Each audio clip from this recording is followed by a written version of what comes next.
Hello everyone, आज से हम एक नई सीरीज स्टार्ट करने जा रहे हैं जिसमें हम हर एक चैप्टर को बहुत ही कम टाइम में कवर करेंगे बेस्ट पॉसिबल एनिमेशन के अंदर, ताकि आपको सब कुछ अच्छे से समझ आ सके और आप लोगों की प्रिपरेशन अच्छे से हो सके बोर्ड एग्ज़ाम के लिए, वो भी काफ़ी कम टाइम में। तो चलिए स्टार्ट करते हैं।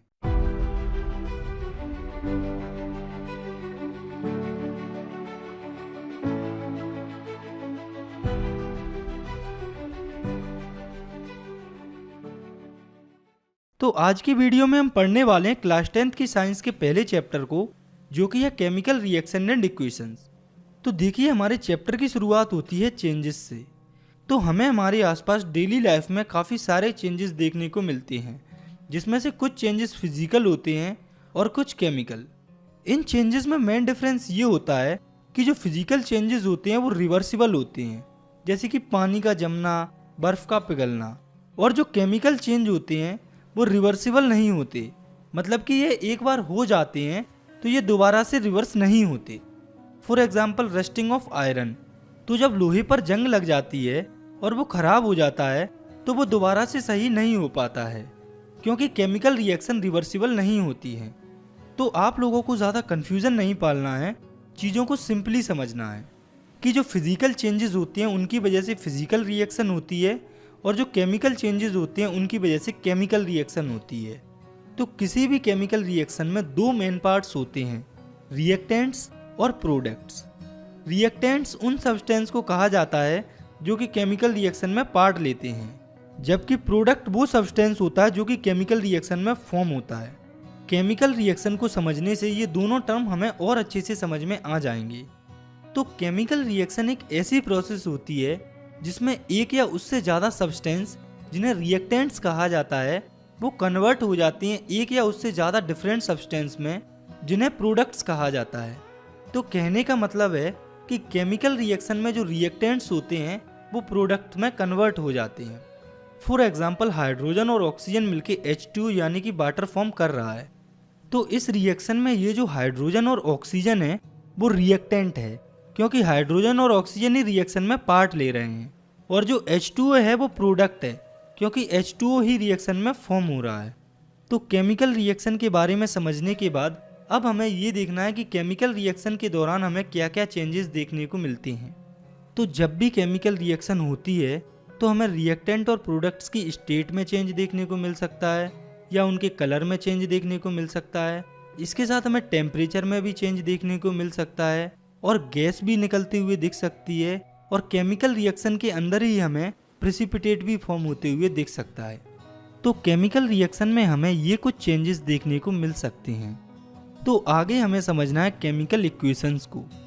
तो इसमें पहले हम देखेंगे कि केमिकल इक्वेशंस क्या होती हैं, फिर हम देखेंगे कि हम इन्हें बैलेंस क्यों करते हैं, हमें क्या ज़रूरत पड़ती है इनको बैलेंस करने की, और लास्ट में हम देखेंगे कि हम केमिकल इक्वेशंस को कैसे बैलेंस करते हैं। तो पहले हम देखते हैं कि केमिकल इक्वेशन क्या होती हैं। तो केमिकल इक्वेशन सिंबॉलिक रिप्रेजेंटेशन होती हैं केमिकल रिएक्शन की सिंबल्स और फॉर्मूले के साथ, यानी कि केमिकल रिएक्शन को उनके सिंबल्स और फॉर्मूले के फॉर्म में लिखने को ही केमिकल इक्वेशन कहा जाता है। फॉर एग्जांपल कार्बन और ऑक्सीजन मिलकर कार्बन डाइऑक्साइड फॉर्म करते हैं। तो आप देखिए कि इस रिएक्शन को सिंबल्स के फॉर्म में इस तरह से रिप्रेजेंट किया जाता है, और इसी रिप्रेजेंटेशन को हम केमिकल इक्वेशन कहते हैं। ये जो केमिकल इक्वेशंस होती हैं इनको लिखने का भी एक तरीका होता है, जिसमें जो रिएक्टेंट्स होते हैं उन्हें लेफ़्ट साइड में लिखा जाता है, और जो प्रोडक्ट्स होते हैं उन्हें राइट साइड में लिखा जाता है, जैसा कि आप इस रिएक्शन में देख सकते हैं। आगे हमें देखना है बैलेंस्ड केमिकल इक्वेशन को। तो बैलेंस्ड केमिकल इक्वेशन वो इक्वेशन होती है जिसके अंदर रिएक्टेंट और प्रोडक्ट्स के अंदर, यानी कि लेफ़्ट साइड और राइट साइड दोनों में एटम्स का जो नंबर है वो सेम होता है। नेक्स्ट हमें ये देखना है कि why do we need to balance chemical equation, यानी कि हमें केमिकल इक्वेशन को बैलेंस करने की ज़रूरत क्यों पड़ती है। तो हमें केमिकल इक्वेशन को बैलेंस करने की ज़रूरत इसीलिए पड़ती है क्योंकि law of conservation of mass के according mass can neither be created nor be destroyed in a chemical reaction, यानी कि किसी भी केमिकल रिएक्शन में मास को ना ही क्रिएट किया जा सकता है और ना ही डिस्ट्रॉय किया जा सकता है, मास हमेशा सेम रहता है। तो ऐसा तो जब होगा जब रिएक्टेंट का मास और प्रोडक्ट का मास सेम हो, और मास सेम तब होगा जब रिएक्टेंट में एटम का नंबर और प्रोडक्ट में एटम्स का नंबर सेम हो, क्योंकि अगर ऐसा नहीं होगा तो law of conservation of mass apply नहीं होगा। तो ये तो हमने देख लिया कि केमिकल इक्वेशंस को बैलेंस्ड होना चाहिए। अब हम ये देखते हैं कि इन केमिकल इक्वेशंस को बैलेंस्ड कैसे किया जाता है। तो केमिकल इक्वेशंस को किसी स्पेसिफिक मेथड से नहीं, simply hit and trial method से बैलेंस किया जाता है। तो अब हम एक केमिकल इक्वेशन को बैलेंस करने का ट्राई करते हैं। तो इस रिएक्शन में आयरन वाटर के साथ रिएक्ट करके आयरन ऑक्साइड और हाइड्रोजन फॉर्म कर रहा है। तो आप इस रिएक्शन को ध्यान से देखिए, इसमें रिएक्टेंट्स और प्रोडक्ट्स के अंदर एटम का नंबर सेम नहीं है और ये इक्वेशन अनबैलेंस्ड है। तो चलिए अब हम इस रिएक्शन को बैलेंस्ड करते हैं।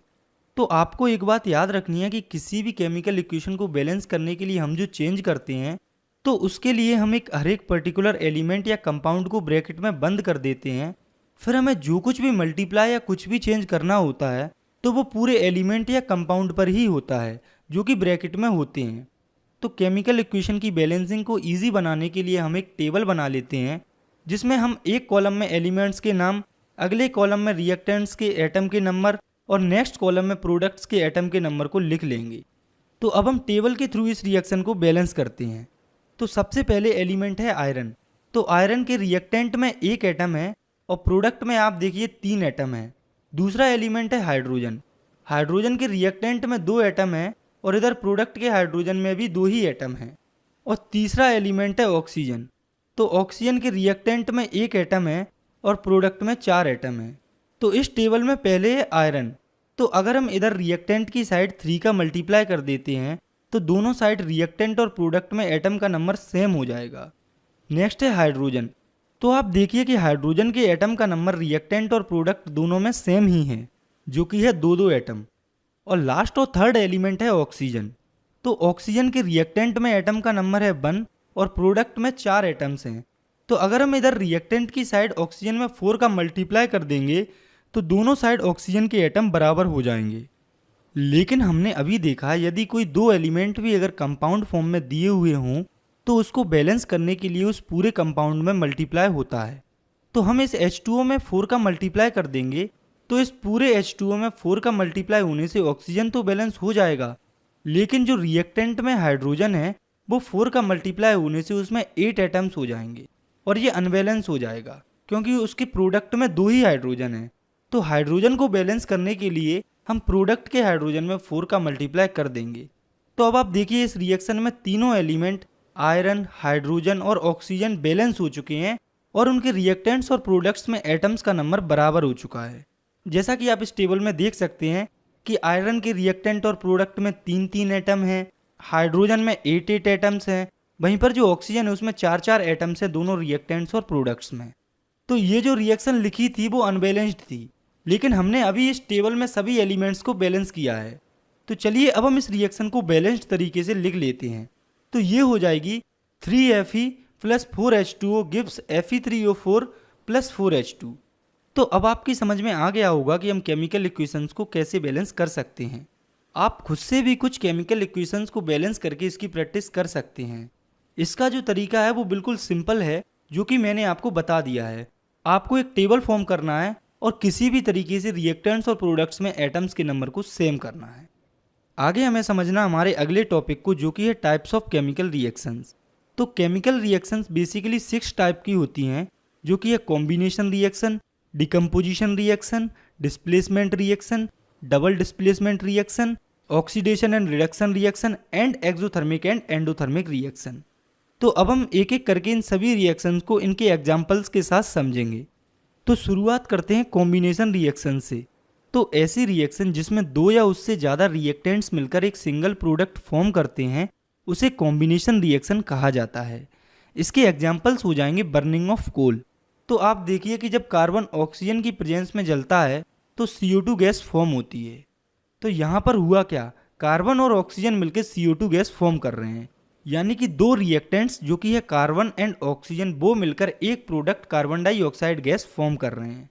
इसका एक और एग्जाम्पल हो जाएगा फॉर्मेशन ऑफ वाटर। तो इस रिएक्शन में आप देखिए हाइड्रोजन और ऑक्सीजन मिलकर H2 यानी कि वाटर फॉर्म कर रहे हैं।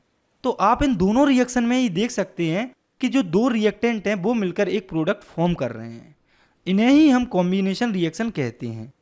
इसके बाद केमिकल रिएक्शन का दूसरा टाइप है डिकम्पोजिशन रिएक्शन।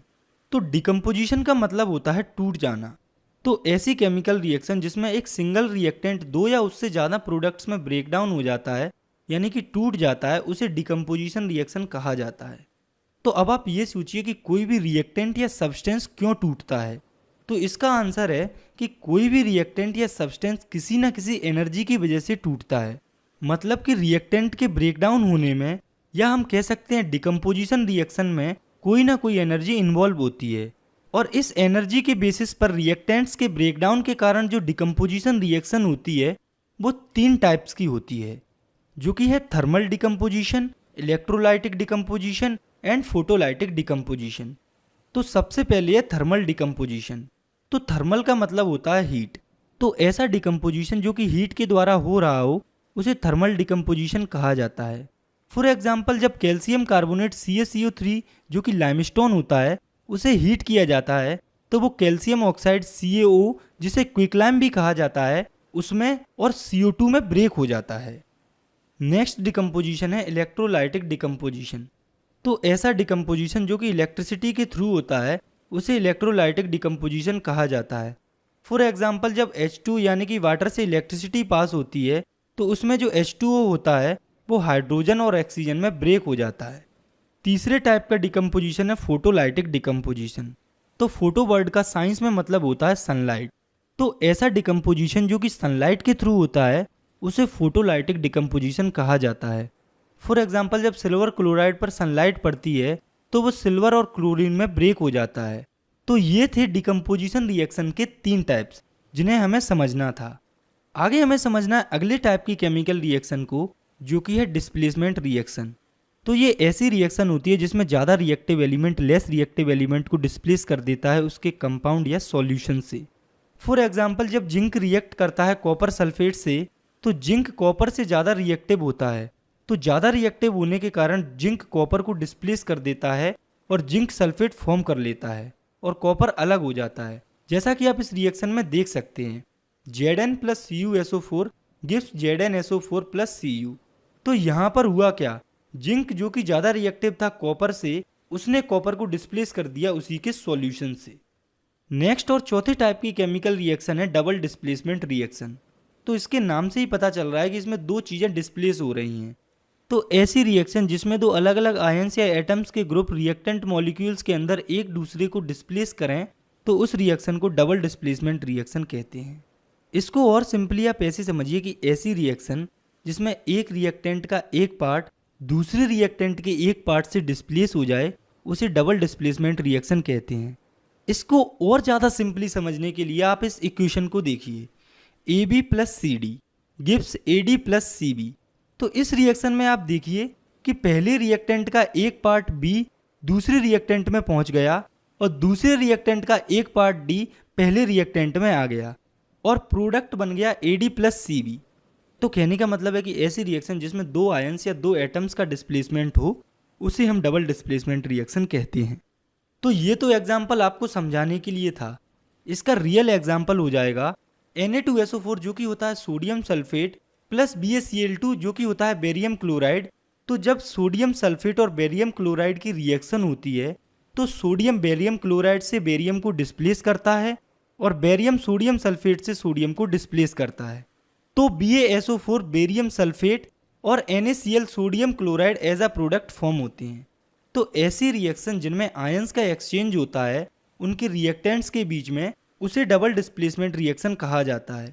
और ये जो जितनी भी डबल डिस्प्लेसमेंट रिएक्शन होती हैं उनमें मोस्टली सभी में प्रेसिपिटेट फॉर्म होता है। आगे हमें समझना है 5वीं केमिकल रिएक्शन को, जो कि है ऑक्सीडेशन एंड रिडक्शन रिएक्शन। तो ऑक्सीडेशन और रिडक्शन को हम सेपरेटली समझेंगे। तो पहले है ऑक्सीडेशन रिएक्शन। तो ऑक्सीडेशन एक ऐसी रिएक्शन होती है जिसमें ऑक्सीजन ऐड हो रहा हो, या फिर ऐसी रिएक्शन जिसमें से हाइड्रोजन रिमूव हो रहा हो, या फिर ऐसी रिएक्शन जिसमें इलेक्ट्रॉन लूज हो रहे हों। तो किसी भी रिएक्शन में ऑक्सीजन का ऐड होना या हाइड्रोजन का रिमूव होना या फिर इलेक्ट्रॉन का लॉस किसी भी रिएक्शन से, उसे ऑक्सीडेशन रिएक्शन कहा जाता है। For example, carbon + oxygen gives carbon dioxide. तो आप देखिए ये रिएक्शन ऑक्सीडेशन रिएक्शन है क्योंकि इसमें ऑक्सीजन ऐड हो रहा है। इसके बाद आप इस रिएक्शन को देखिए, इसमें हाइड्रोजन सल्फाइड रिएक्ट कर रहा है ऑक्सीजन के साथ और वाटर और सल्फर फॉर्म हो रहा है। तो ये रिएक्शन भी ऑक्सीडेशन रिएक्शन है क्योंकि इसमें हाइड्रोजन सल्फाइड से हाइड्रोजन लूज हो रहा है।